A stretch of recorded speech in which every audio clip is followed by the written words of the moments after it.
आज इस राजयोग शिविर के पहले दिन में हम ये जानने की कोशिश करते हैं कि राजयोग क्या है और भारत के इस प्राचीन राजयोग की विशेषताएं क्या थी और इसमें हम क्या क्या सीखने वाले हैं।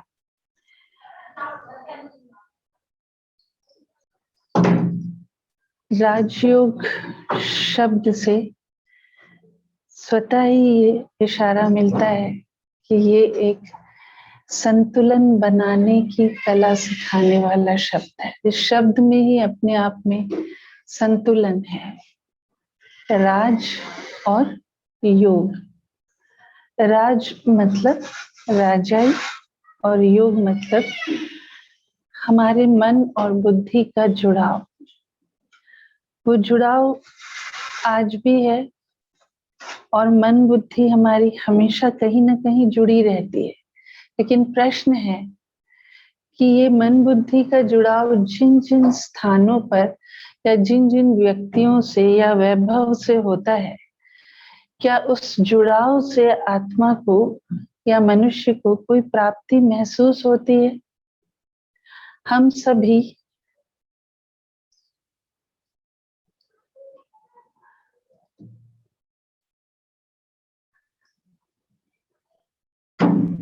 इस संसार में रहते हुए कई तरह की समस्याओं का सामना करते हैं और क्योंकि ये समय ही ऐसा हलचल का है, इसलिए ऐसे हलचल के समय में अपने आप को स्थिर रख पाना और ऐसे समय का मुकाबला करते हुए अपने जीवन को सही रीति से आगे बढ़ाकर प्राप्तियां कर पाना, खुश रह पाना, ये अपने आप में एक बहुत बड़ी तपस्या है।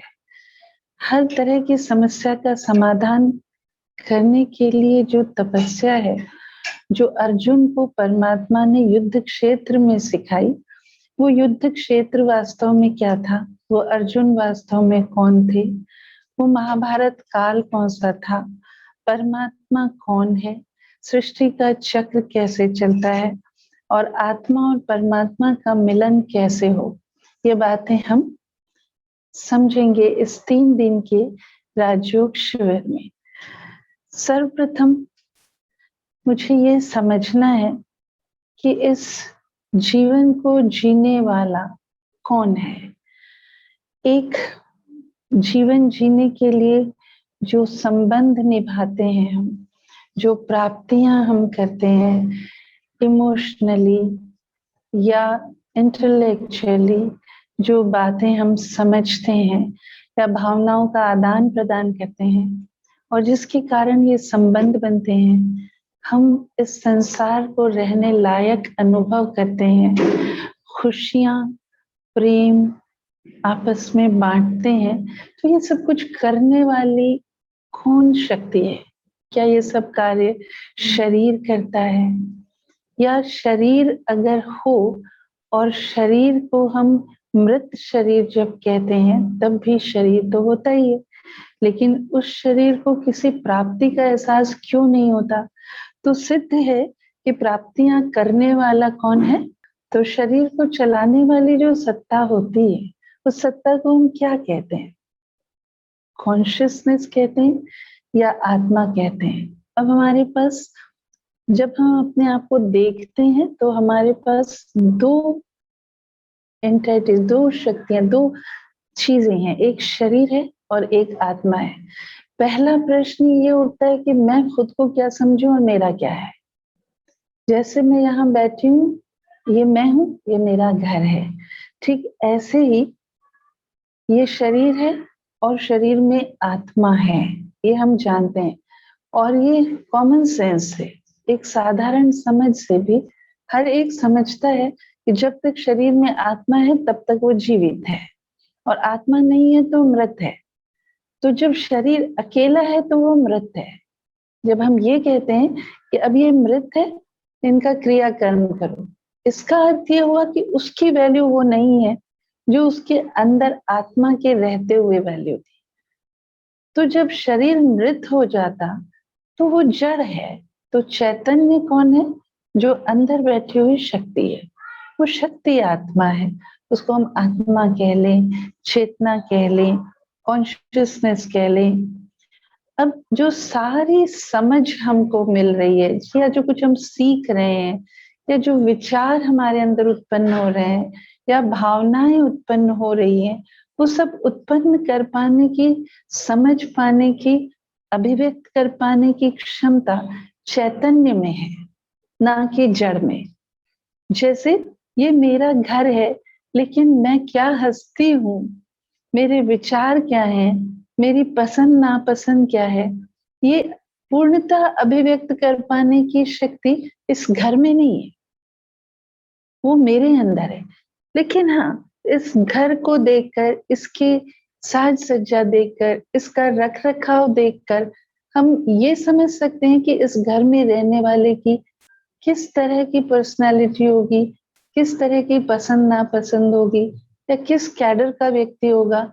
ठीक उसी प्रकार जब हम आत्माएं शरीर धारण करते हैं, तो जैसी हमारी इनर पर्सनालिटी होती है, उसका कुछ रिफ्लेक्शन आउटर पर्सनालिटी पर, बॉडीली पर्सनालिटी पर आता है। लेकिन इस शरीर को भी कैसे कैरी करना है, कैसे रखना है, अपने शरीर शारीरिक कर्मेंद्रियों द्वारा कैसे कर्म कराना है, क्या बोलना है, क्या सुनना है, कौन से भाव उत्पन्न हो रहे हैं, कौन से अभिव्यक्त करने लायक हैं, कौन से नहीं है, ये सारी समझ भी अंदर आत्मा में होती है, जिसको हम विवेक कहें।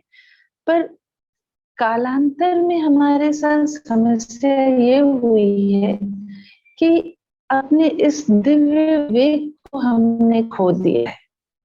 और दिव्य विवेक को खोने का कारण क्या रहा कि हमारे अंदर बहुत सारे छोटे छोटे अवगुण आते चले गए। वो कैसे आए? अवगुणों की प्रवेशता भी कब हुई? जब तक हम खुद को जानते और समझते थे, तो हम उस समझ से कार्य करते थे। जैसे अगर कोई सुनीला शर्मा है और वो कोई प्रोफेशन से, कुछ मान लो डॉक्टर है, डॉक्टर सुनीला शर्मा कोई है, उसका प्रोफेशन है, शी इज अ डॉक्टर। जब तक उसको ये याद है कि मैं सुनीला शर्मा हूँ, तो शी विल रिमेम्बर कि मैं मिस्टर शर्मा की बेटी हूँ, है ना। शी विल रिमेम्बर कि मैं डॉक्टर हूँ, तो मुझे क्या करना है। तो एक तो उसको अपने अस्तित्व का एहसास भी अपने नाम से होता है। दूसरा, उसको अपने कर्मों की, कौन से कर्म उसके करने लायक हैं, कौन से कर्म करने लायक नहीं है, ये समझ भी उसको किससे आती है? अपने याद से, प्रॉपर स्मृति होने से। अगर स्मृति नहीं है तो उसको क्या कर्म करना है वो समझ ही नहीं सकती। डॉक्टर होते हुए भी मे भी सामने कोई पेशेंट बैठा है और वो कहेंगे कि पता नहीं, क्योंकि याद ही नहीं है, स्मृति ही नहीं है हम कौन है। अब इससे बढ़कर एक स्टेप और बढ़ जाती है, जब सुनीला शर्मा खुद को कुछ और समझने लगे, से वो कहने लगे मैं शर्मिला मालवी हूँ। अब शर्मिला मालवी एक हाउसवाइफ है, तो अब उनके सामने पेशेंट हो, तब भी वो ऐसे रहेंगे कि हम तो कुछ कर नहीं सकते। तो उनके कर्म गलत हो जाएंगे, समझ गलत हो जाएगी, रिश्ते जिनसे निभा रहे हैं वो संबंध निभाने का तरीका गलत हो जाएगा। जो उनके अपने हैं उनको वो पराये समझेंगे, जो पराये हैं उनको अपने समझेंगे। तो ठीक इसी तरह हमारे साथ हो रहा है। मैं आत्मा हूं और मेरा शरीर है। शरीर मेरा है, उस मेरे को मैंने मैं बना लिया है। तो अब मेरा सारा ध्यान उस शरीर को ठीक रखने में, उस शरीर को सजाने में, उस शरीर को पालने में, शरीर द्वारा जो शारीरिक संबंध बनाए हैं उनको निभाने में, तन मन जीवन समय सारा वहां लग रहा है। और जहां भी लग रहा है वो पूर्णता सही नहीं है। कुछ समय के लिए तो ठीक है, जब तक ये शरीर मुझे मिला है, उस शरीर के द्वारा जिस परिवार में मुझे वो शरीर मिला, उस परिवार के द्वारा मेरे संबंध जो निभने हैं वो तब तक हैं जब तक वो शरीर है। लेकिन जरा सोचिए, शरीर तो रोज बदलता है। हर 3 महीने में शरीर के कितने अरबों सेल्स होते हैं, तो सब बदल जाते हैं। हमारे फीचर्स बदल जाते हैं। आज आप जैसे दिखते हैं, अगर आप अपनी 5 साल पहले की भी फोटो देखेंगे तो वो अलग दिखाई देगी। बचपन में आप जैसे दिखते थे वो फर्क दिखाई देगी। तो जब बचपन में पैदा हुई थी सुनीला शर्मा, तब उनका नाम रखा गया था सुनीला शर्मा। तो उस समय उनकी हाइट कितनी थी, बाल काले थे, उनमें बचपना था, उनकी ना जो भी उनका पढ़ना, उठना, बैठना, खाना पीना जो भी था, 2 4 5 साल की उम्र में वो अलग था, फिर 10 साल की उम्र में अलग था, 20 की उम्र में अलग है, अब 30 की उम्र में एकदम अलग है। अगर ये मेरी आइडेंटिटी है, अगर ये शरीर मेरी आइडेंटिटी है, तो क्या मैं रोज अपनी आइडेंटिटी परिवर्तन करती हूँ? ऐसी बदलती हुई आइडेंटिटी को कौन स्वीकार करेगा? मान लो आप ट्रेन में सफर कर रहे हैं, आपने अपने पास 4 आई कार्ड्स रखे हुए हैं और उन चारों में आपकी अलग अलग फोटो है, अलग अलग नाम है। एक बार टीटी आए तो आप एक आई कार्ड दिखाओ, दूसरी बार दूसरा दिखाओ, उसमें अलग चेहरा, तीसरी बार तीसरा दिखाओ, उसमें अलग चेहरा। तो क्या ये स्वीकार होगा? क्राइम भी हो जाएगा। स्वीकार होने की तो बात ही नहीं, क्राइम हो जाएगा। टीटी अलाउ ही नहीं करेगा हम। क्यों? क्योंकि आइडेंटिटी वो होती है जो कभी चेंज नहीं होती। आइडेंटिटी मतलब ही जो सदा एक रहे।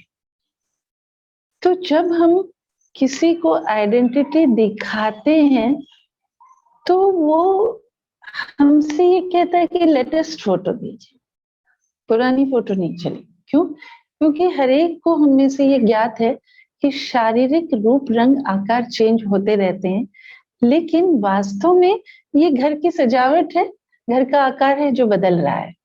अंदर बैठा हुआ व्यक्ति वही है जो आज से 10 साल पहले था। तो हम भी वास्तव में जब किसी की आइडेंटिटी ले रहे होते हैं, दे रहे होते हैं, चेक कर रहे होते हैं, तो we are concerned about the soul. आत्मा के बारे में हमारा कंसर्न होता है। फिर अब आइए हम संबंधों की बात करते हैं।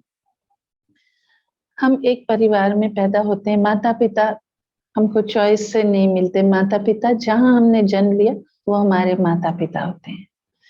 उस घर में जो बच्चे होते हैं वो हमारे भाई बहन होते हैं। ये हमको ब्लड रिलेशंस मिल जाते हैं।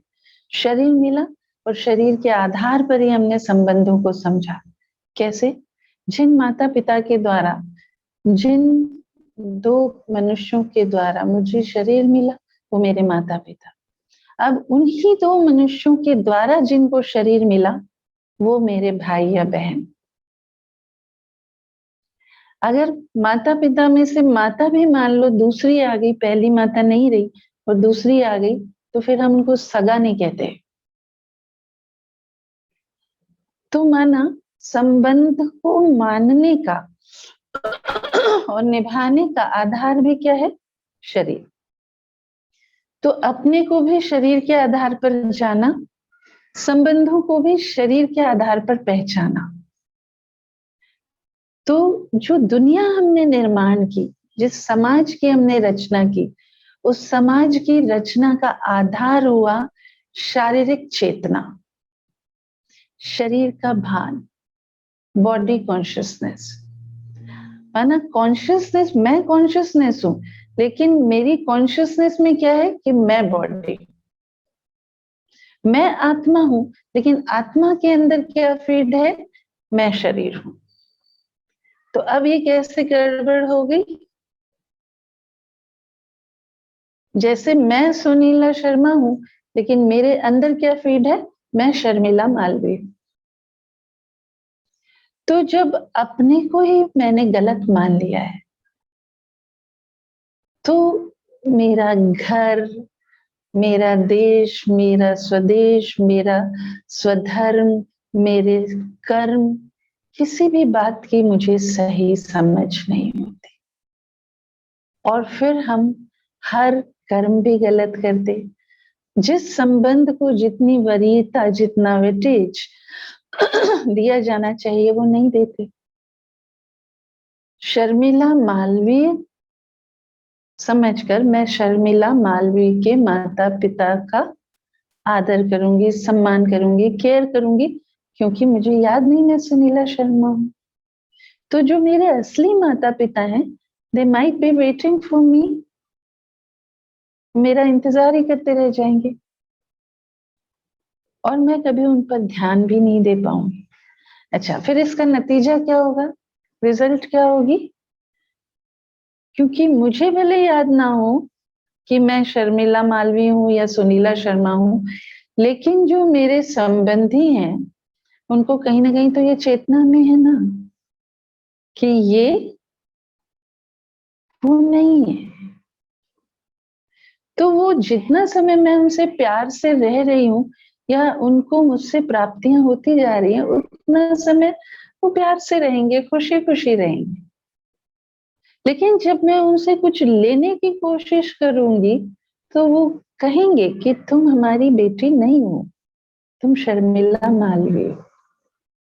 ठीक इसी तरह जब मैं खुद को शरीर समझ लेती और शरीर के संबंधों को वो निभाती, तो मैं अपनी सारी शक्तियां वहां लगा देती, अपना तन, अपना मन, अपना समय, अपना जीवन, सब।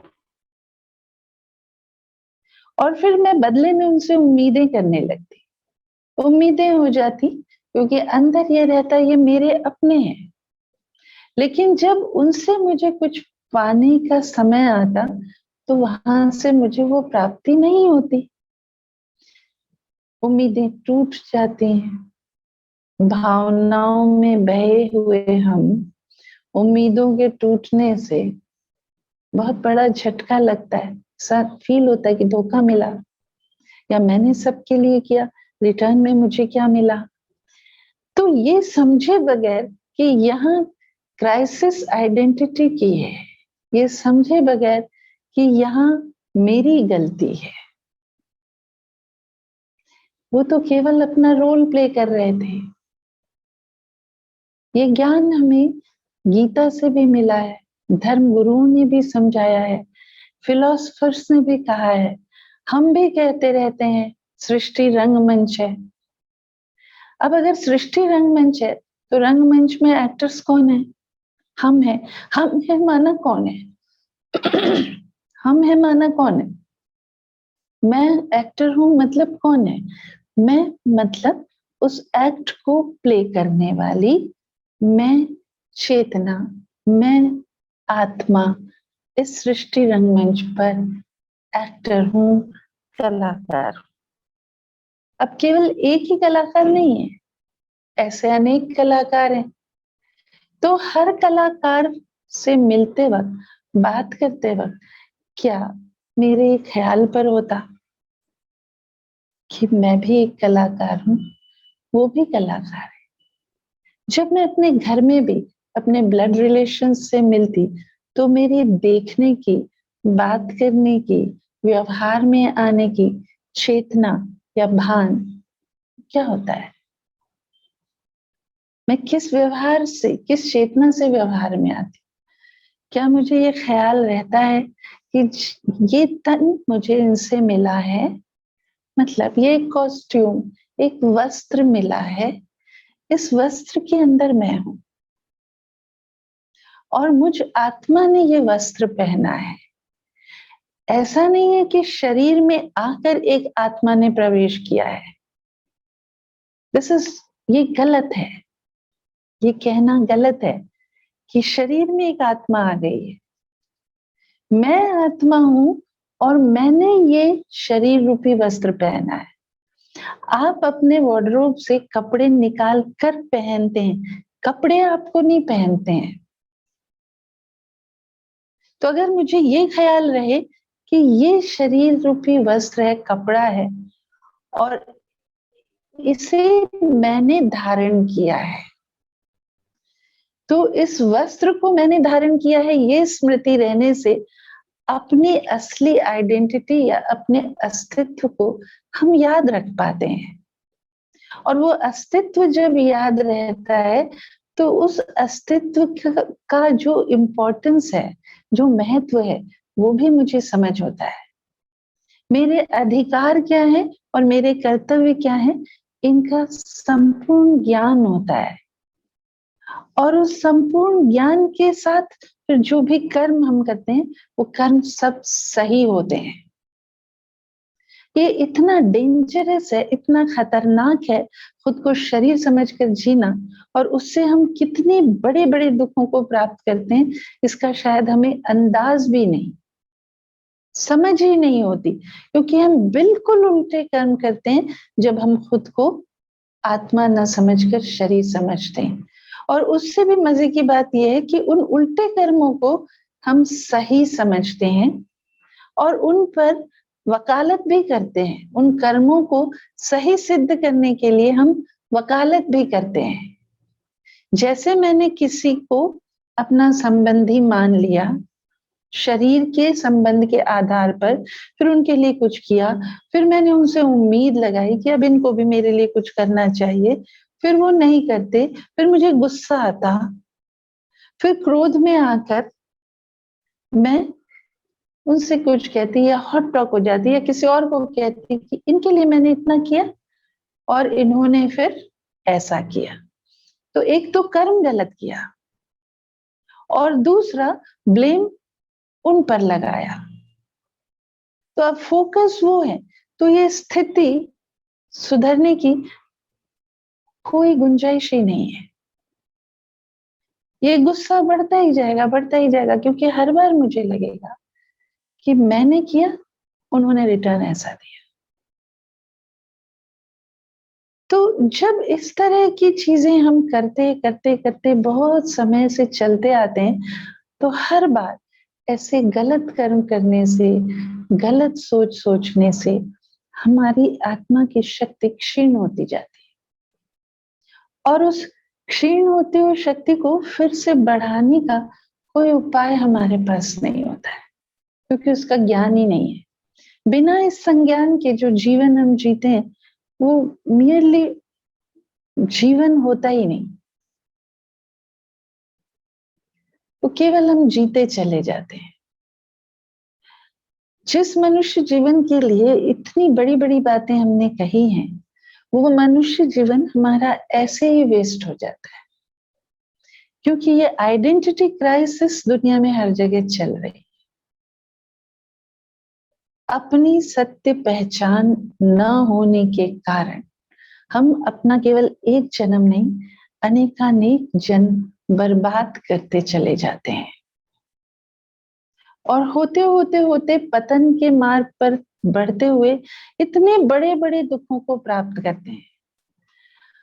उससे भी मजे की बात यह है कि हम बातचीत में आत्मा के साथ कनेक्टेड वो सब शब्द कहते हैं जो जीवन जीने के लिए आवश्यक है, जैसे आत्मसम्मान, आत्मविश्वास, आत्मगौरव, और नेगेटिव साइड में जाए तो आत्महत्या।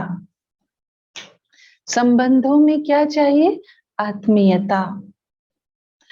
अब हम आत्मा से कनेक्टेड इतनी बातें करते हैं और हमें क्या पता है कि मैं आत्मा हूं और आत्मा क्या है?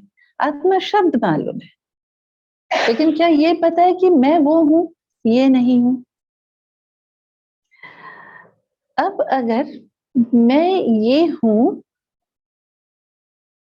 जो दिख रही हूं और ये मानकर मैं चलती हूँ, तो इसमें दो तीन बातें रोज मेरे सामने आ जाती है। रोज मैं बदल जाती हूँ, तो आइडेंटिटी मेरी रोज बदल रही है। फिर जैसे शरीर की उम्र बढ़ रही है, शक्ति क्षीण हो रही है, तो नेचुरली मेरा विश्वास अपने ऊपर कम हो रहा है। बुढ़ापा आते आते मेरा कॉन्फिडेंस कम हो जाता है, हम नर्वसनेस में आ जाते हैं, डिप्रेस हो जाते हैं। और जब शरीर छूटता है तो जो संबंधी होते हैं उनको सब, या मुझे भी पता चल जाए डॉक्टर ने कह दिया कि आपके पास 1 हफ्ता है, तो मुझे लगने लगता है यहाँ द एंड, जबकि ये केवल इतना ही है जैसे कोई ट्रेन बदलना, इस ट्रेन से दूसरे ट्रेन में जाना, वहां यात्रा का अंत नहीं है। तो ये जीवन की यात्रा भी कभी समाप्त नहीं होती, ना ये सृष्टि कभी पूरी तरह समाप्त होती है। लेकिन हम आत्माएं, हम एक्टर्स इस सृष्टि रंगमंच पर, इस जीवन यात्रा में बहुत सारे पड़ाव बीच बीच में लेते हैं, और हर बार हम आत्माएं शरीर रूपी वस्त्र चेंज करके एक नए शरीर के साथ, एक नए कॉस्ट्यूम के साथ, एक नए रोल की ओर अग्रसर होते हैं। आज मैं आत्मा इस शरीर में हूं, इसके पहले, इससे 55 साल 60 साल पहले मैं किसी और शरीर में थी। मे बी कि आज से 20 साल बाद, 25 साल बाद, 50 साल बाद मैं किसी और शरीर में हूं। तो ऐसे अलग अलग शरीरों के साथ हमने कितनी जीवन यात्राएं की, और हर बार जीवन जीने वाली सत्ता वो आत्मा है जो कि मैं हूं। अब अगर संबंधों में हमें आत्मीयता चाहिए, तो आत्मीयता क्यों चाहिए? संबंध तो शरीर द्वारा बनाए हैं, और शरीर के आधार पर ही हमने संबंधों को जाना और माना है। तो हमें ये कहना चाहिए कि संबंधों में शारीरिकता होनी चाहिए, क्योंकि हम तो मान ही शरीर को रहे हैं, शरीर को ही मान रहे हैं, और शरीर द्वारा बनाए हुए संबंधों को ही अपना मान रहे हैं, बाकी तो हमारे हैं ही नहीं। तो फिर तो संबंधों में शारीरिकता होनी चाहिए, और शरीर के गुण क्या है? आराम। शरीर को क्या अच्छा लगता है? आराम, भोग। तो संबंधों में अगर ये हो तो फिर तो ठीक है, केवल एक दो संबंधी एक घर में रहते हैं, दोनों अपने अपने भोग में लगे रहेंगे, हर एक अपने शरीर के कंफर्ट पर ध्यान देता रहेगा, और वही हो रहा है। ये जो भोगवादी संस्कृति बनी है, इसका आधार है शरीर और शारीरिक चेतना पर हमारा पूरा फोकस हो। तो जब शारीरिक चेतना पर फोकस होता है, तब क्या हो रहा है वो हम देख रहे हैं। हर एक केवल अपनी सुविधा देखना चाहता है, किसी को किसी के लिए कुछ करने की, अपने आप को बदलने की, या थोड़ा एडजस्टमेंट करने की इच्छा ही नहीं है। इवन विवाह जैसे संबंध भी बन रहे हैं, उसमें भी हम केवल सुविधाएं देखते हैं।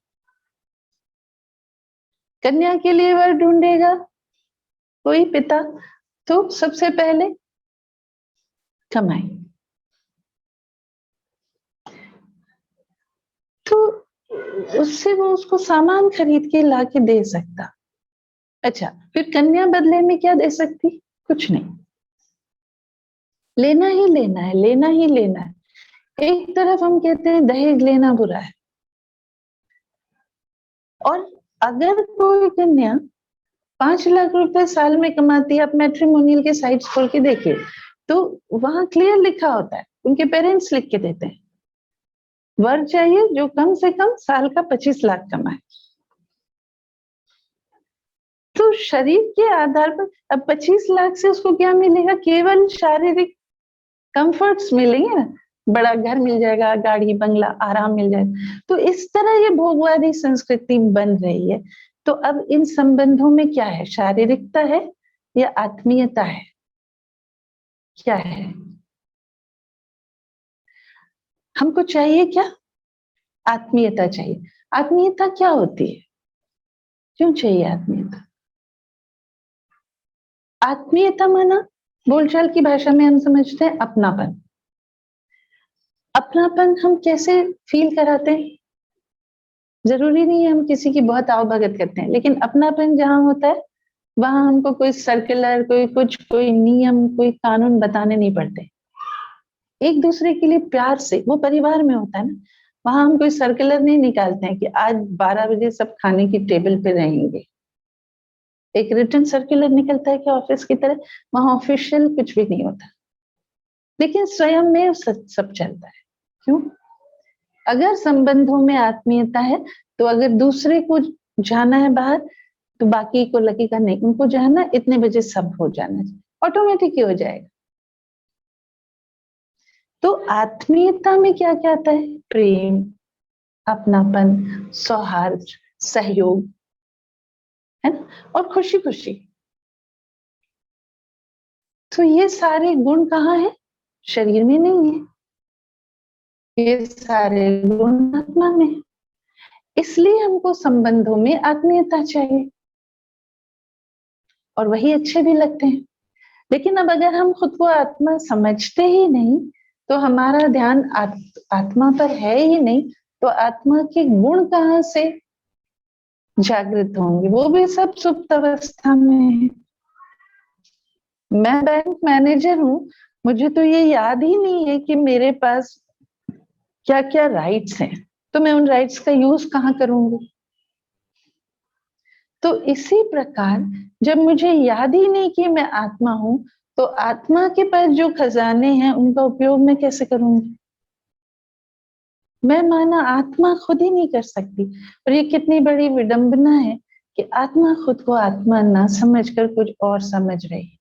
ये कहना ऐसा ही है कि मुझे खुद को, सुनीला शर्मा को खुद को सुनीला शर्मा समझने में मुश्किल होती है, उसे बार बार याद करना पड़ता है।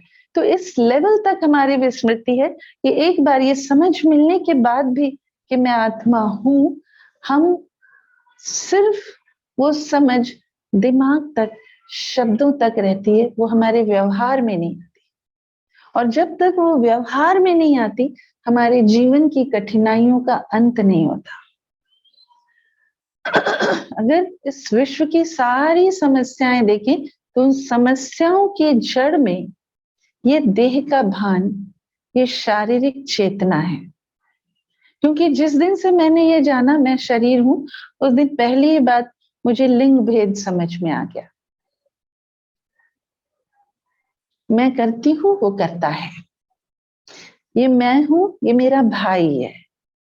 फिर अगर मैंने कहीं भी देखा कि भाई को बाहर जाने की छुट्टी मिल रही है और मुझे मां नहीं दे रही है छुट्टी, तो मेरे मन में वो भाव आ गया कि आप उसको ज्यादा चाहती हो। सोचिए डिफरेंसेस कहाँ से पैदा होते हैं। फिर माता पिता ने बैठ के डिसाइड किया कि कन्या को, और आगे सोसाइटी को चलाना है। तो भारत की सोसाइटी में क्या है, कन्या को दूसरे घर जाना है, तो माँ कुछ कहना शुरू करेगी या पिता कुछ कहेंगे कि नहीं इनको ये सिखाओ, वो मुझे अंदर से होने लगा, मुझे भी कॉलेज में जाके ये करना है। ऐसे वो बाइक लेके घूमता और मेरे लिए क्यों बंधन? तो शरीर के आधार पर अगर हम इस तरह की समझ से काम लेंगे तो मन निगेटिविटी से भरता जाता है बचपन से ही, और मेरा सारा खिंचाव फिर कहाँ रहता है? By the time I reach to the college level, वहां मैं गई यूनिवर्सिटी लेवल तक, तब तक मेरा मन इन सब चीजों से भरा हुआ है, माता पिता से भी विमुख हूं मैं। फिर मुझे लगने लगता है कि ये पैट्रियार्कियल सोसाइटी है, बहुत ज्यादा पैतृक अधिकार है। फिर अच्छा, उसको सारे अधिकार है, जायदाद में से उसको अधिकार मिलता है, मुझे क्यों नहीं? अच्छा ठीक है, फिर जायदाद में से मुझे अधिकार चाहिए, तो फिर माता पिता की रिस्पॉन्सिबिलिटी भी तो चाहिए ना।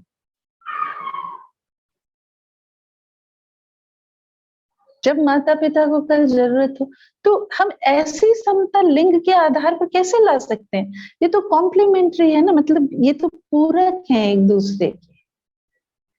तो हम में से हर आत्मा को इस सृष्टि रंगमंच पर एक वस्त्र मिला है और उसके अनुसार वो रोल मिला है।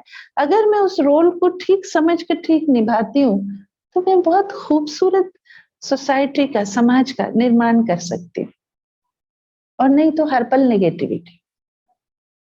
फिर जब मैंने खुद को शरीर समझा तो मुझे अच्छे कपड़े, कल एक कॉन्फ्रेंस हो रही थी उसमें ये नई जानकारी मुझे मिली कि कपड़े जो इतने पहनते हैं हम, वो सबसे ज्यादा क्लाइमेट को बर्बाद करता है।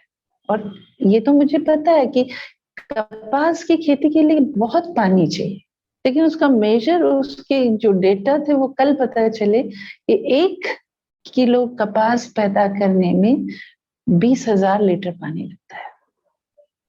और हम कितने ड्रेसेस चाहिए होते हैं हमें फिर जब हम बॉडी कॉन्शियस में होते हैं। तो जब हम बॉडी कॉन्शियस में होते हैं, बहुत सारे ड्रेसेस, संग्रह की प्रवृत्ति, उससे 2 नुकसान तो एकदम स्ट्रेट फॉरवर्ड। एक तो पहला नुकसान, संग्रह की प्रवृत्ति के कारण दूसरों के मन में भी ईर्ष्या, कहीं मान लो मेरे पास ज्यादा है तो दूसरे को कहीं ना कहीं फीलिंग हुआ मुझे भी ऐसा चाहिए। दूसरा, उस संग्रह करने के कारण मैं क्लाइमेट को नुकसान पहुंचा रही हूँ।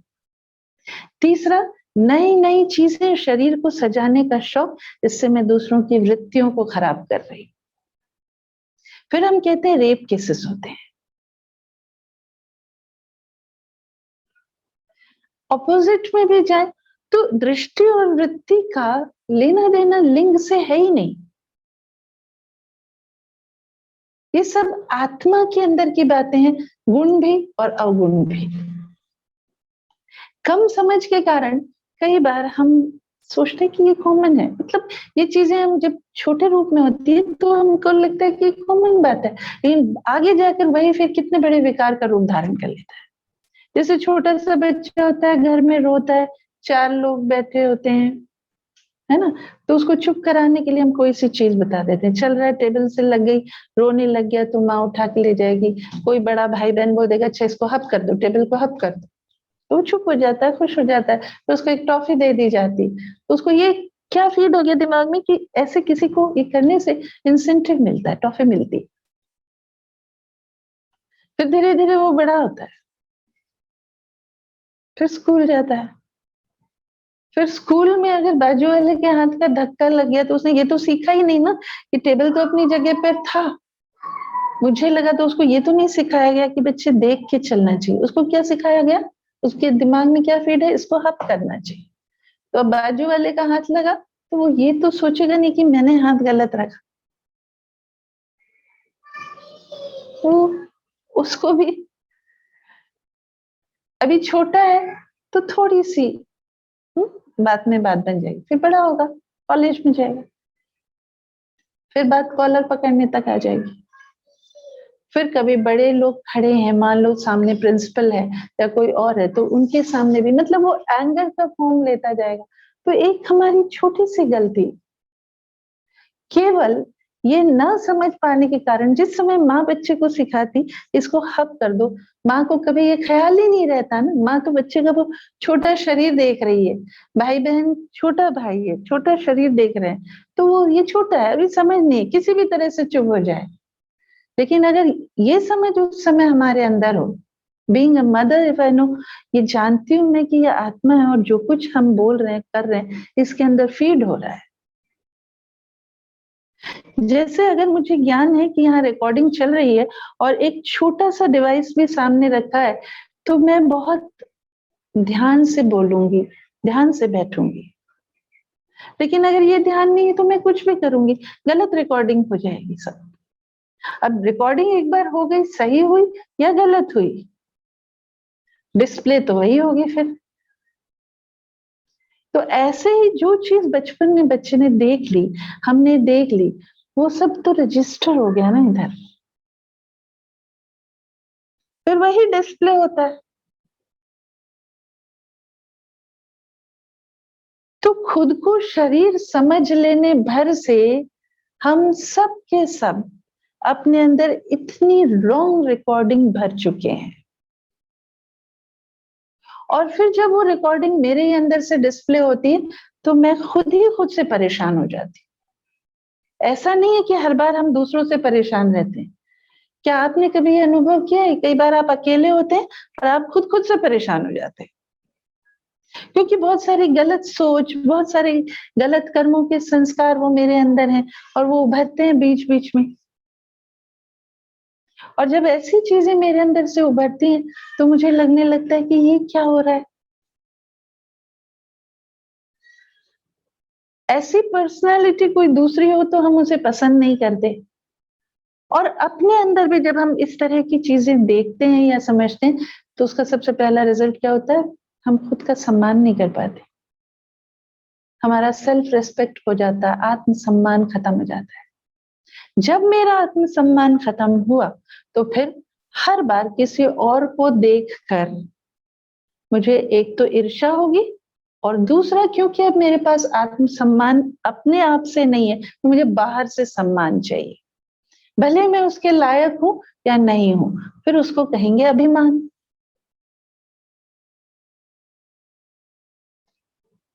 अगर किसी ने मेरा सम्मान नहीं किया तो मैं बुरा मान जाऊंगी।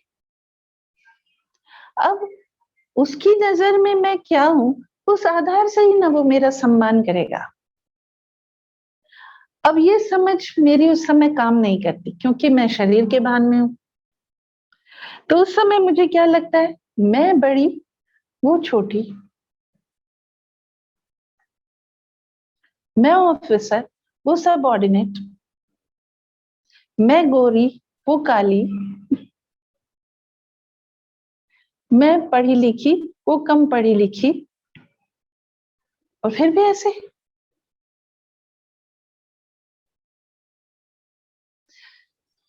जबकि अगर मैंने खुद को आत्मा समझ लिया तो फिर मैं किस तरह से देखूंगी, मैं भी आत्मा, वो भी आत्मा, मेरे पास भी प्रेम है। तो अगर मैं आत्मा, वो आत्मा, तो आत्मीयता है तो वहां प्रेम का प्रदर्शन है, वहां सौहार्द का भाव है, वहां देने का भाव है। और जब मैंने शरीर समझा तो सम्मान चाहिए, लेने का भाव, आराम चाहिए, लेने का भाव, सुविधा चाहिए, लेने का भाव, एंड वी बिकम डिमांडिंग। हर दिन हम डिमांड्स करते रहते हैं। डिमांड्स पूरी हो गई तो ईगो, पूरी नहीं हुई तो कंप्लेंट।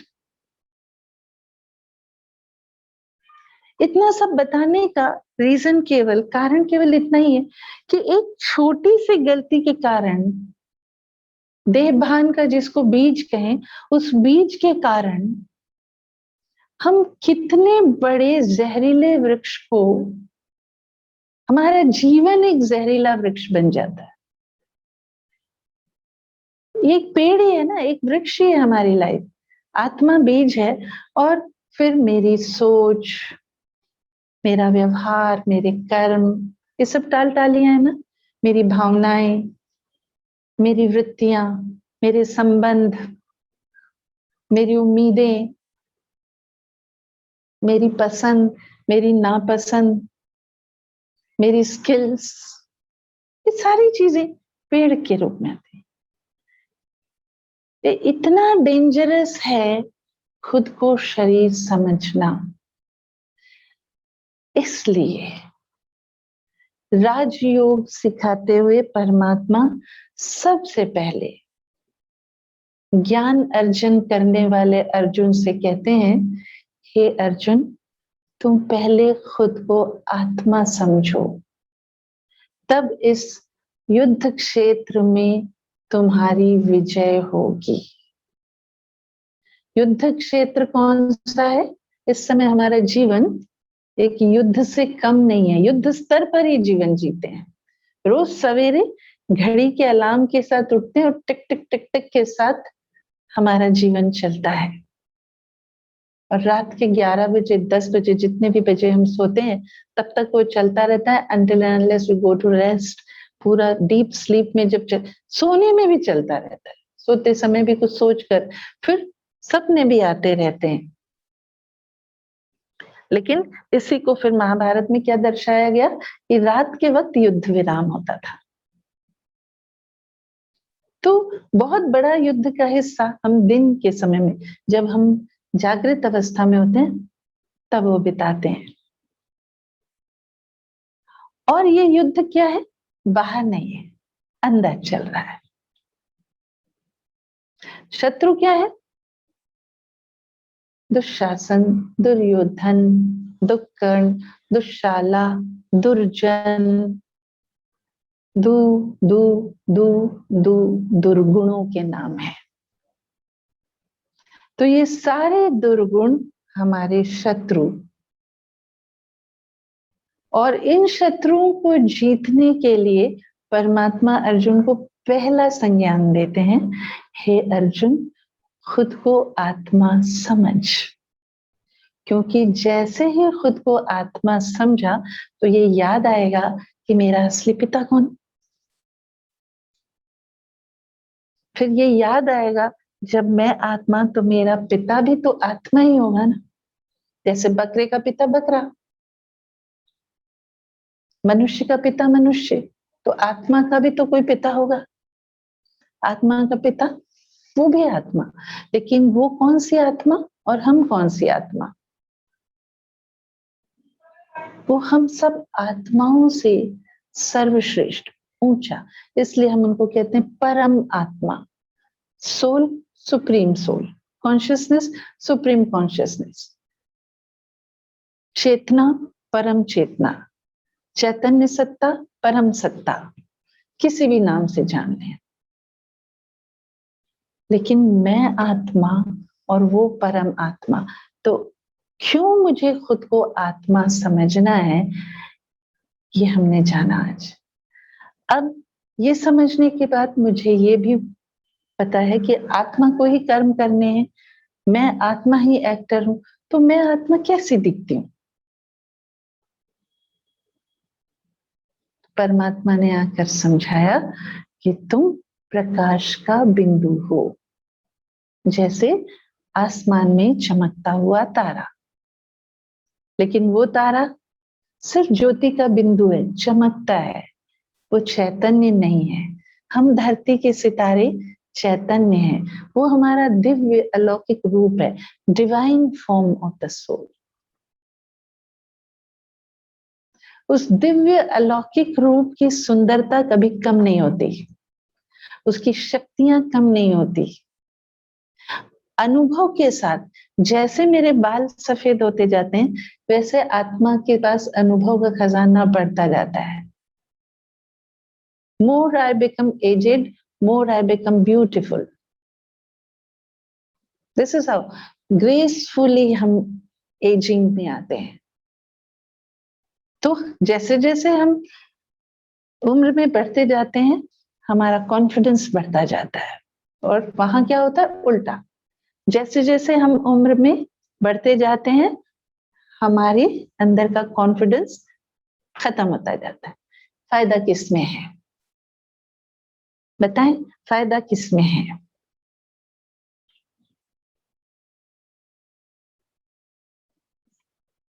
जब हम खुद को आत्मा समझेंगे तो हम कभी अपने आप को ऐसा महसूस, शरीर की ताकत कम होगी लेकिन आत्मिक बल बढ़ने से उस शरीर को भी हम चला लेंगे।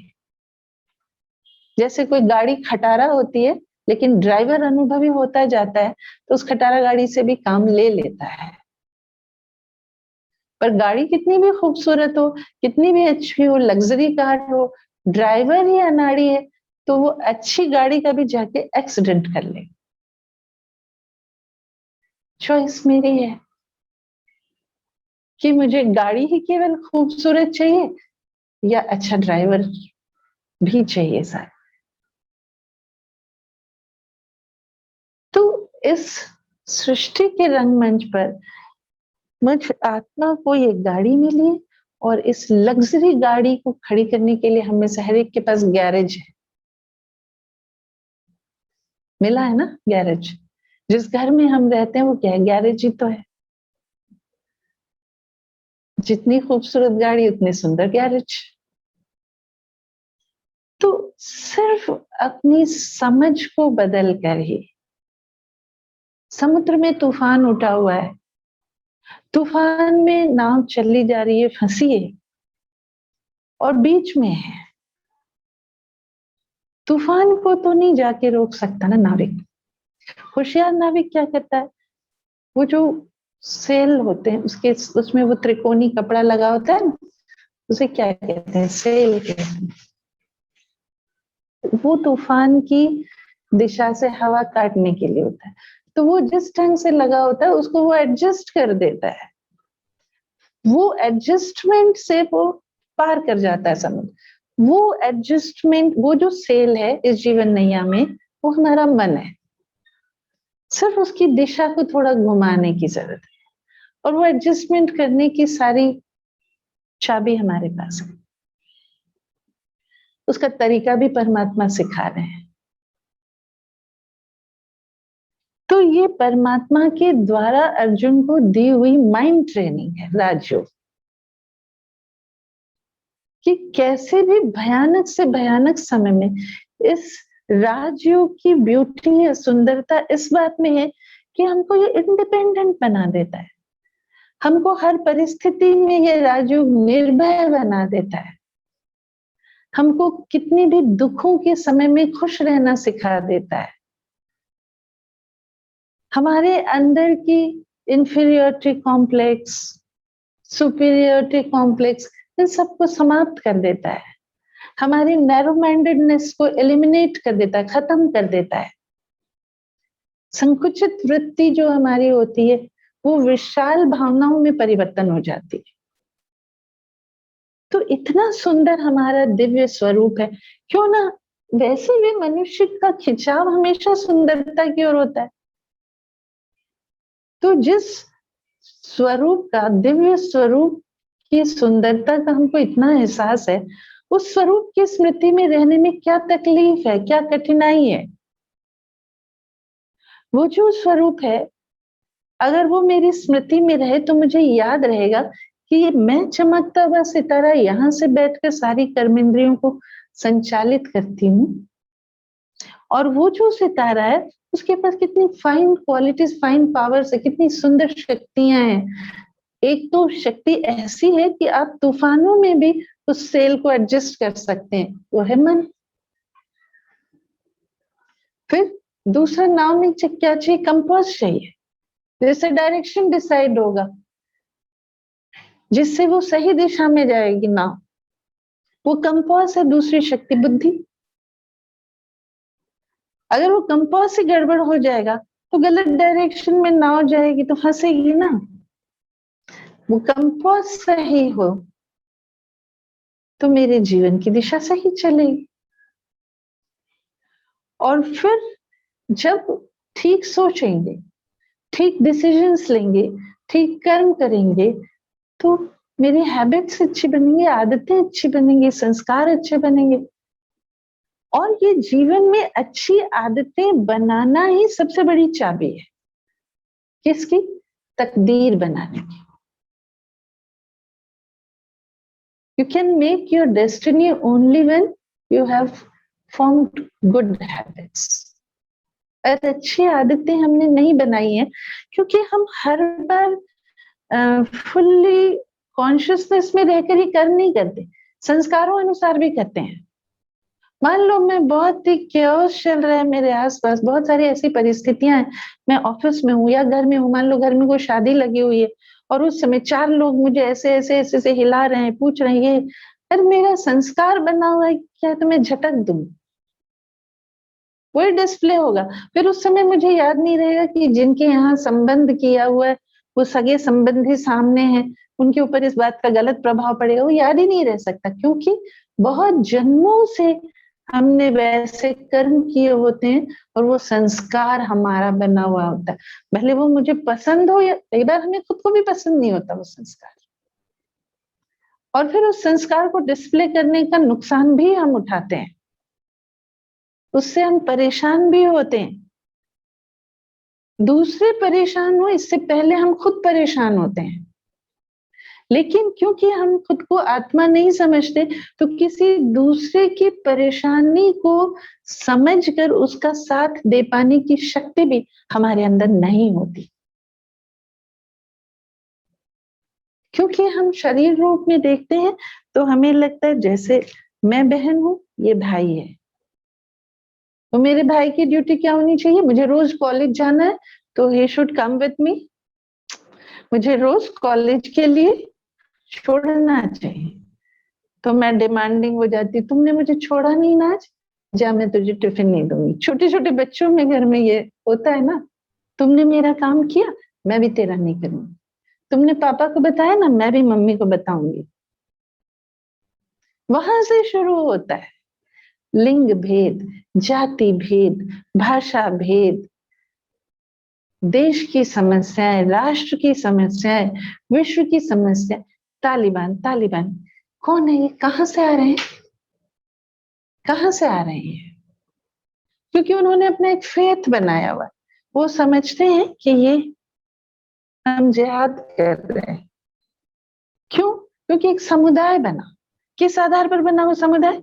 उन सबके फेथ एक समान थे, उन सबका खाना पीना एक समान था, क्योंकि उन्होंने माना कि हम एक जैसे लोग हैं।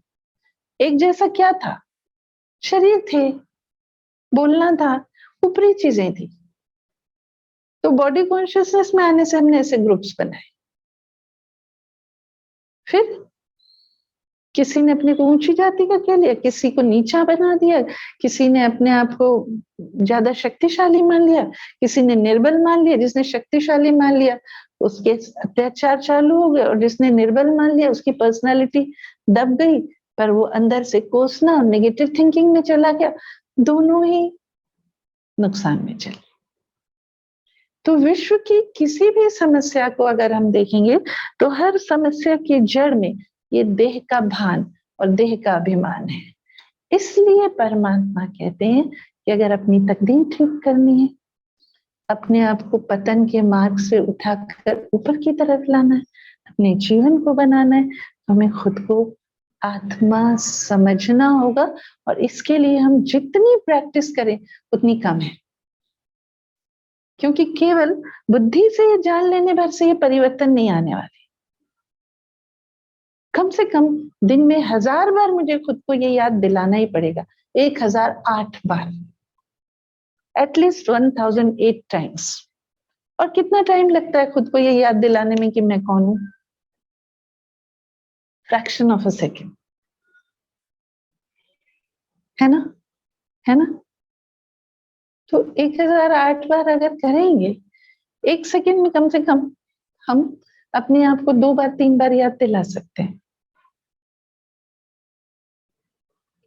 तो मुश्किल से 200 सेकेंड भी मुश्किल से लगेंगे। 200 सेकेंड में कितना टाइम होता है? 3-3.5 मिनट। सुनने में बहुत लगता है। क्या मेरे पास अपने लिए इतना समय भी नहीं है? मेरी क्या खुद से मुलाकात ही नहीं होती? मैं क्यों नहीं खुद से मुलाकात करना चाहती? क्या मैं खुद को पसंद नहीं करती? भाई हम किससे नहीं मिलते जो मुझे पसंद नहीं? तो खुद को आत्मा न समझने से हम खुद खुद को डिसलाइक करने लगे। हम खुद से नजरें मिलाने से डरने लगे हैं। हम खुद का सम्मान नहीं कर पाते हैं, दूसरों तक के तो छोड़ देते हैं। हमारे अपने ही अंदर एकाग्रता नहीं है। मन कहीं, बुद्धि कहीं, विचार कहीं, बोलना कहीं, कर्मेंद्रिय फिर अंदर ही अंदर इतना चल रहा है, खींचतान। बाहर उसका चित्र बनाना हो तो हम जैसे किसी को बाल नोचते हुए दिखाएंगे। तो इतना क्योस, इतना बड़ा युद्ध रोज सुबह से शाम तक, रात तक हमारे अंदर चल रहा है। और रात की नींद में फिर उस युद्ध का रिजल्ट, रिजल्ट क्या है? नींद नहीं आती, फिर क्या? Sleeping pills. मन अच्छा नहीं रहता, खुशी नहीं रहती, फिर सुबह मैं उठना चाहती तो भी उठ नहीं सकती। अलार्म बजा तो मैंने किया अलार्म बंद, फिर अभी तो 5 मिनट में उठेंगे। अच्छा, जो नींद मेरी 10 मिनट बाद उठती हूँ, जो नींद मेरी 5 घंटे 10 घंटे में खत्म नहीं होती, वो 5 मिनट 10 मिनट में तो होने ही वाली नहीं है। हो जाएगी क्या? पर इन सब छोटी चीजें ले लो या बड़ी चीजें ले लो, सब के पीछे केवल और केवल इतनी सी बात है।